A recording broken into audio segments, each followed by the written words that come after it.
এই ফলটার নাম কি আপনারা বলতে পারেন? ফলটা যখন কাঁচা থাকে তখন এরকম সবুজ থাকে, বাট যখন পেকে যায় তখন এটার কালার এরকম কালো বা জাম কালারও বলা যেতে পারে।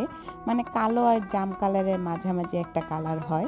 অনেকে এটা এর খোসাসহ খেয়ে থাকে, কিন্তু আমি উপরের এই পাতলা আবরণ বা খোসাটি ফেলে দিয়ে খাই। আর এটা খেতে টেস্টটা অনেকটা মানে টক মিষ্টি মিষ্টি, খুবই রুচিকর। মানে খেতে কিন্তু বেশ দারুণ লাগে। তো যাই হোক, গাছটার নাম আমি বলে দিচ্ছি। এটাকে মেইনলি বলে ফলসা গাছ, আর এই ফলটার নাম হচ্ছে ফলসা। এটা মূলত কুষ্টিয়ার মানুষরা চিনবে বা খুলনার দিকের মানুষরাও চিনতে পারে। কুষ্টিয়া আর খুলনার মানুষরা এটার সাথে বেশ পরিচিত হলেও ঢাকা বা অন্যান্য অঞ্চলের মানুষরা কিন্তু এটার সাথে তেমন একটা পরিচিত না। এই ফলগুলা দেখতে অনেকটা বেরির মতো। এটা কি বেরির কোনো জাত কিনা আমি শিওর না। তো আপনারা কারা কারা এই ফলটা চিনেন অবশ্যই কমেন্ট করে জানাবেন।